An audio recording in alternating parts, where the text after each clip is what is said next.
Hello, everyone. Hope you're having a lovely afternoon. For those of you who don't know us, we are the Tune Supply co-founders. My name is Caitlin Warbelow. My name's Chris Franny. And we are really excited to have Maura Shawn Scanlin teaching a tune for us today as part of Tune Supply's virtual learning program. Before we do that, I will just tell you a little bit about what's going on here today for the first couple minutes, because it usually takes people a few minutes to get into the YouTube stream to get their fiddles out and tuned up. So let's see, this whole program is run through community contributions. So if you find this lesson useful now or during or at the end, you can throw some money into our virtual learning fund, which goes to pay for the teacher's time, of course, and also to keep this program running. The link to do that is right there above Chris's head. It's also in the description down below, and I will put it in the comments as we go along here. So thank you for anything you can give. It allows us to keep offering this cool program for all of you. We also do a lot of other things over at Tune Supply. We have a session which you might have attended. It's a virtual session, and it's on Mondays and Thursdays. We have different guests each time. And actually tomorrow on Thursday we have Nuala Kennedy, who is curating 2 sessions straight from Ireland. The first one is tomorrow, so you might want to come to that. It's right here on this channel, 8 p.m. And let's see, we have another fiddle workshop happening on Monday, June 1st with Heather Bixler, and she's going to be talking about rhythm in Irish music. So those might be of interest to you. Mm-hmm. Besides that, there's all sorts of other stuff going on, but you can go check out for yourself. Tune.supply is the website. There's no .com, it's just tune.supply. And we hope to see you over there sometime. Okay, so I think that's all I have to say for introductions here. Hopefully you have your instruments out and ready. By the way, you don't have to have a fiddle. You can have some other instrument. Yep. It's totally fine. I might play along on my accordion. Yeah, I don't know this tune she's teaching. Yeah. So, speaking of the tune, okay, so Maura is going to teach a tune that Conor Hearn wrote, which is pretty cool. Maura and Conor are both Tune Supply artists, so we're really excited for this collaboration. And she's also going to talk a little bit about double stops, which fiddle players know are a little tricky. So this should be a pretty good workshop. And, the last thing is we are live right now. We are alive and live. Yeah. This is really happening at this very moment. It is. But Maura's video is pre-recorded. But here's the cool thing. She is going to be in the comments, wherever the comments are, and she can answer questions. So if you chat into the comments, you can talk to her while this is happening, while the lesson is happening. Okay, I think that's it. Great. So we will see you at the end of the video. Have fun learning this tune by Conor Hearn called The Tooth of Time.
name's Maura Shawn Scanlin, and I'm happy to be here with Tune Supply today to teach you all that tune that I just played. It's a tune called The Tooth of Time that my dear friend Conor Hearn, who's a really wonderful guitar player, wrote, and it's a march. Okay, so marches are characterized by kind of having a spirit that would help one to walk or to march, I would say. And they often have this kind of dotted rhythm in them, long short or short long, da da dum ba da dum, that kind of thing. So this is a fairly laid back march, I would say, as far as they go. It's no pipe march, but it's a march nonetheless, and I think it's a really nice tune. I like this tune because I think that it is fairly simple melodically, which opens a lot of doors for exploration with the drones and the double stops and just the harmony of the tune. So what we'll do today is I'll teach you the bare bones melody of the tune, sort of phrase by phrase, and then I will sort of talk a little bit about how I like to kind of spice up the tune, I guess, by doing some double stops and drones, and I'll show you what those are as we go along. So let's start with the A part, okay? So the A part, everybody ready? Let's just listen to the A part one more time. And as you listen, I like to think of, in this tune, I like to think of 4 phrases, okay? So we have the first phrase, the second phrase, the third phrase, which is, in this tune, identical to the first phrase. And then we have the fourth and concluding phrase, okay? So that's the form for both the A part and the B part in this tune, okay? So as you're listening to the A part, think about that kind of way of hearing the tune and see if it helps you. 1, 2, 3.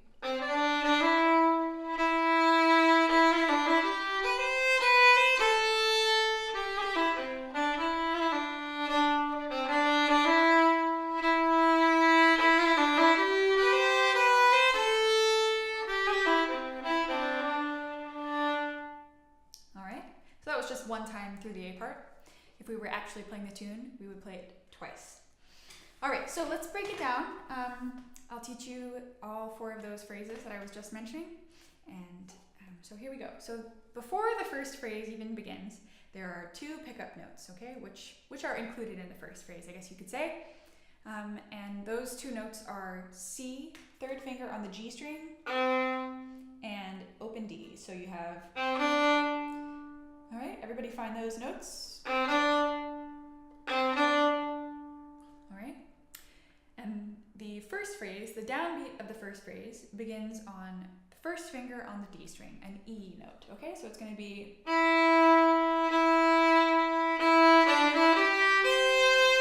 Let's do it a couple times. Here we go.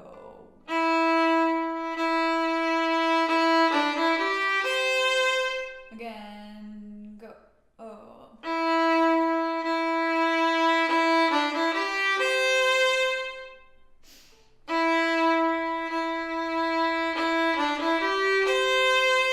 Good. Now let's add those 2 pickup notes, the C and the D. 1, 2, 3.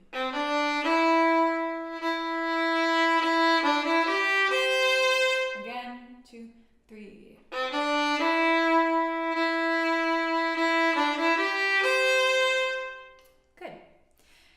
To lead us into the second phrase, there are 2 kind of in-between notes that I like to call them. They join the phrases together. Those notes are B natural on the A string, 1st finger, and C natural. Just like that. All right, so let's find those. Good. Now, let's play the whole first phrase, including those little notes. 1, 2, 3.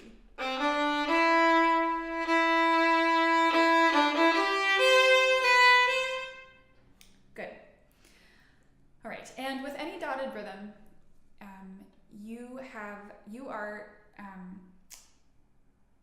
you're allowed to decide whether you want to play short long or long short. For example, those two little notes, you could either play short long or long short. Okay? So now let's learn the second little phrase, which begins on C natural, second finger on the A string. Actually, I lied. It starts on open A, and that's the last pickup note. So we have B, C, and then we have A.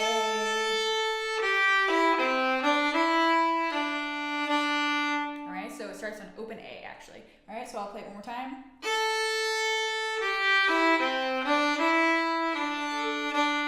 Play along.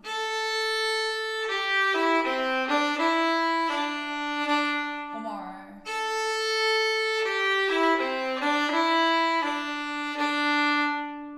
Good. All right, so now let's play the first and second phrases together. All right? 1, 2, 3.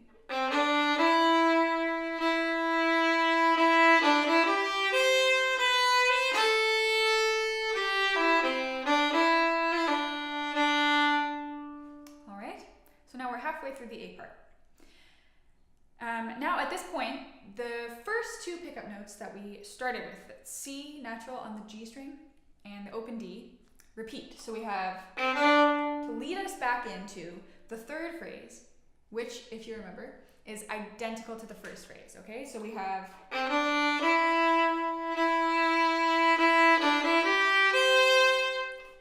again. Okay, so let's practice that one. 1, 2, 3.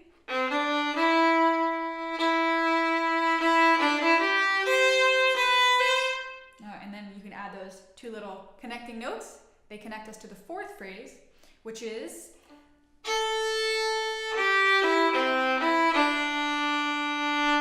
okay. So the only real difference between the second phrase and the fourth phrase is just sort of the way that they end. And the fourth phrase finishes with a very long D note. Okay, so we're just going to hang out on the D. Let's play that one more time. Ready? 2, 3, 4.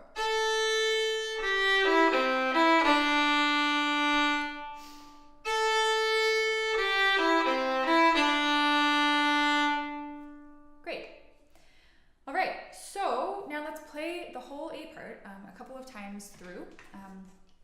Why don't we double the A part? So we'll play AA, and then we'll do it again. So we'll play 4 times through the A part. All right? Just to have a kind of couple chances to get it right. 1, 2, 3.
To the B part. All right, the B part starts with 3 pickup notes, A, B, and C on the A string. A, 1, 2. All right, and the first phrase of the B part begins like this. Starts on D, which is 3rd finger on the A string.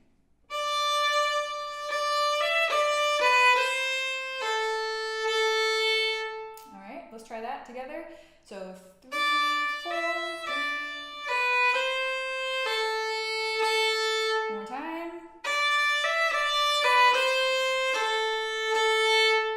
All right, now let's do it with the pickup notes. 1, 2, 3.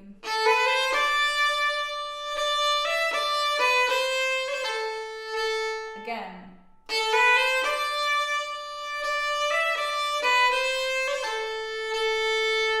Good. Now, To connect the first and second phrases of the B part, there's just one little in-between note, which is B. B natural, so first finger. So it's going to be...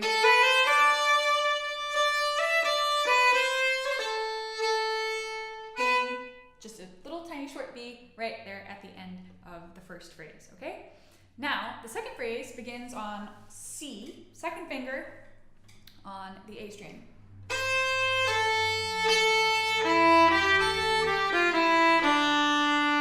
Listen again.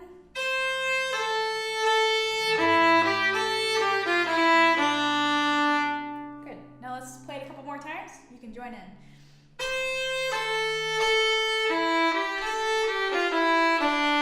One more.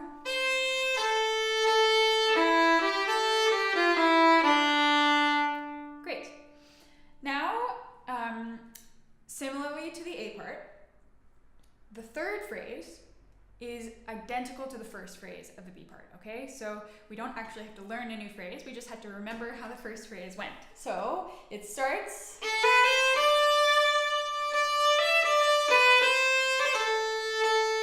Alright, so let's try that again one more time, just in case anybody forgot it. 1, 2, 3...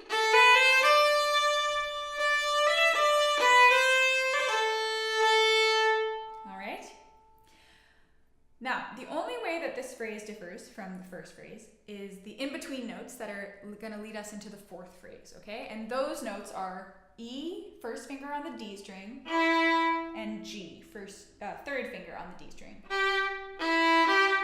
Okay? So, those are going to be at the end of the third phrase.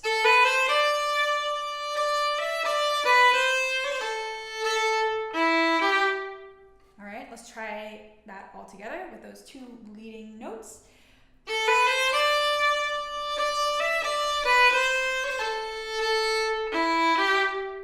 All right.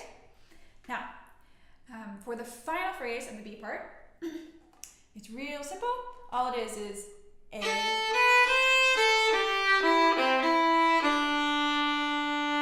All right.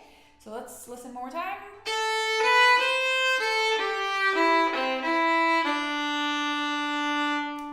Try it a couple times. Ready? Go.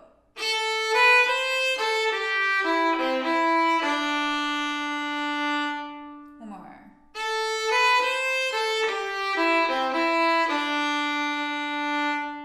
Good.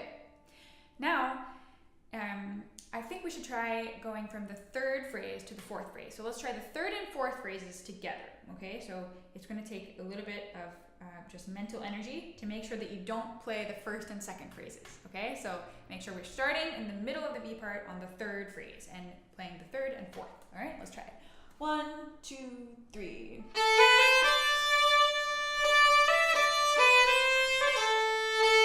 E, G. Again.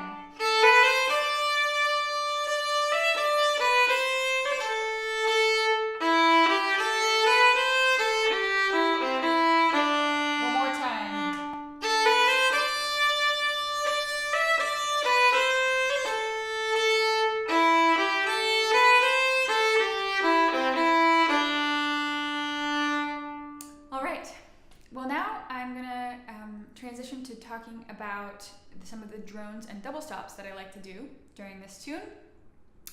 But if you would like to have a crack at playing the whole tune, what I'd recommend is you just stop the tape, go back to the beginning of the tape, and just play along.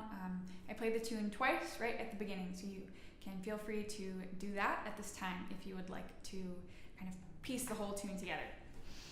Alright, so now I'm going to talk about some double stops. Alright, so I'll just walk you through the A part and the B part, some of the things that I like to do to help bring out the harmony. So we have, the first thing that we have is, I like to play a third double stop there. So we have C, third finger on the G string, plus E, first finger on the D string. And I like to play those because it's just helping us to outline our tonic chord, our home key chord, our C major. Alright, so everybody can find that. Alright.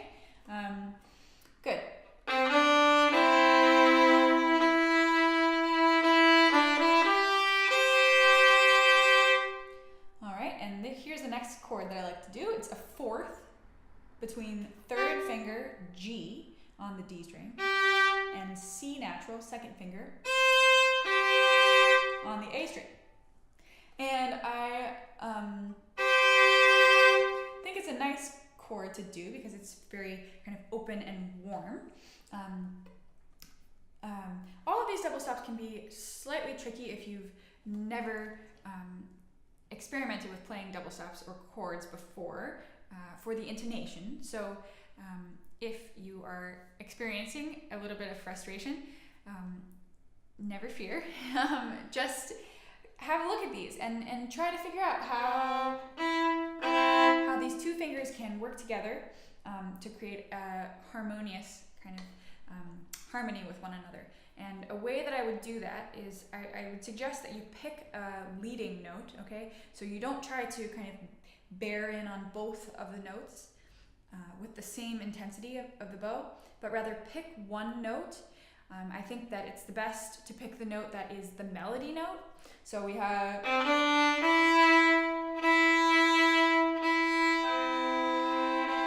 So in that case, it's the E, first finger. So kind of anchor in with your first finger. And then tune your third finger to that first finger. Just so you're not kind of just searching for both notes at the same time, because oftentimes it can be very frustrating to do it that way. So I find...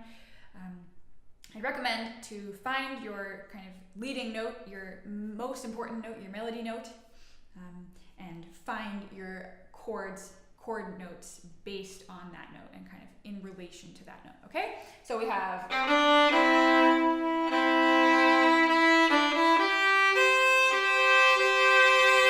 right, and that one's easy because you can just leave your third finger down and then place your second finger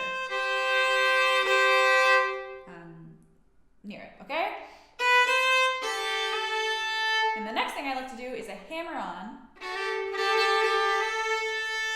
to a unison A, okay? So we're going to be playing open A string plus fourth finger on the D string. The two of those together, hammering on from our third finger, okay? So, all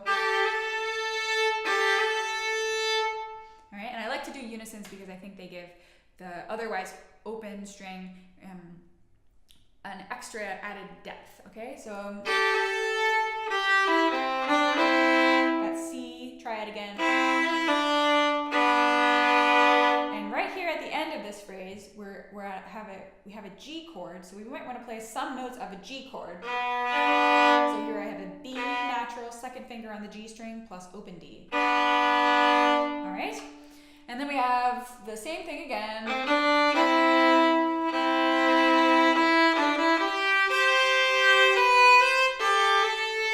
That hammer on again. And the last note of the A part, I think it's nice to do another hammer on to a unison. Just one string down. So now the unison is with the D string, okay? Great, so that's what I like to do in the A part. The B part is a little bit more interesting with the harmony because you get to decide right at the top of the B part if you want to bring in a D minor kind of sound or a D major kind of sound, and they sound wildly different in the tune. So if we want to go with a D minor kind of sound, which is what we might expect from the tune,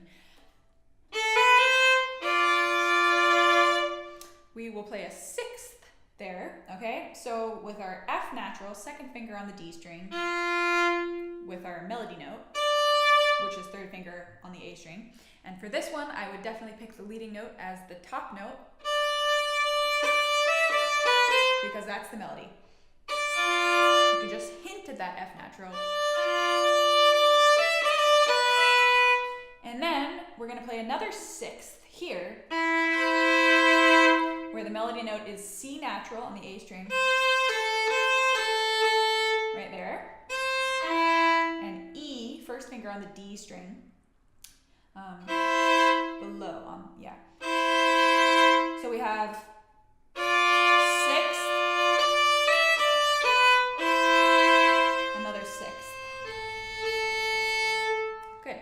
Now, alternatively, if you wanted to have more of a major kind of bright sound right at the beginning of the B part, what I might suggest is that you put an F sharp on the E string.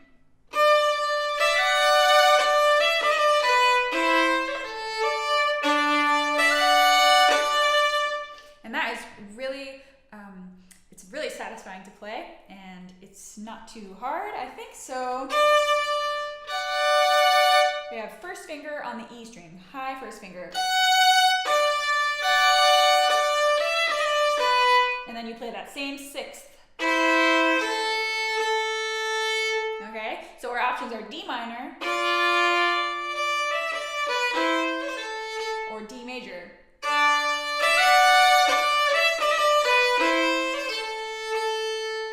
So notice how vastly different those two sound. And it's up to you. You can pick whatever you like the best. If you do pick the D major one, I wouldn't necessarily play that chord every single time that phrase rolls around. I would just sort of selectively pick the ones that you want to really bring out, because it can be a little too much to just do it all the time. All right, good. Now, the next chord that I like to do is a fifth between C natural and F natural. So fifths are notoriously hard, fourths and fifths, because they're perfect intervals, which means that there's very little room for error. So we have sixth. There's that fifth.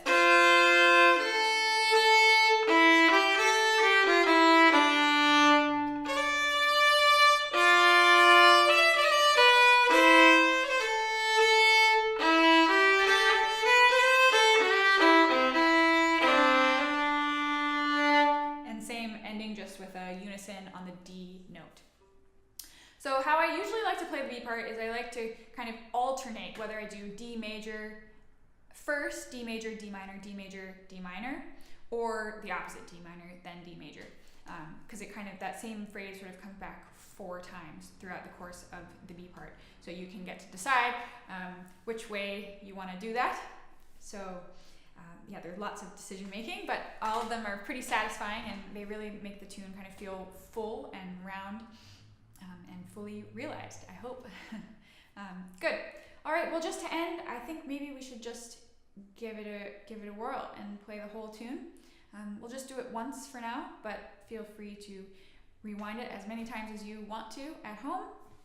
So here we go. Put in as many double stops as you would like, all right? But maybe try some of the ones that we were just talking about. See if you can see if you can get those to work for you. All right, here we go.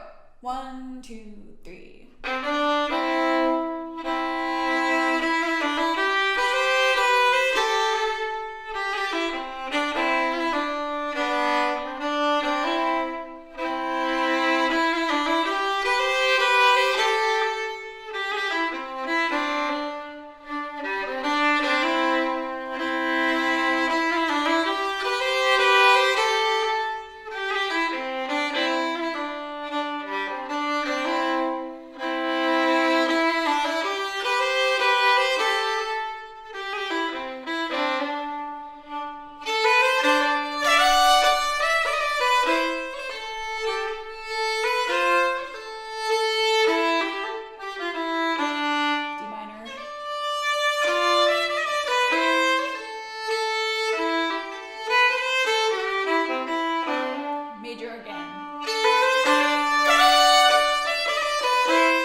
Tune is called The Tooth of Time, and it was written by Conor Hearn.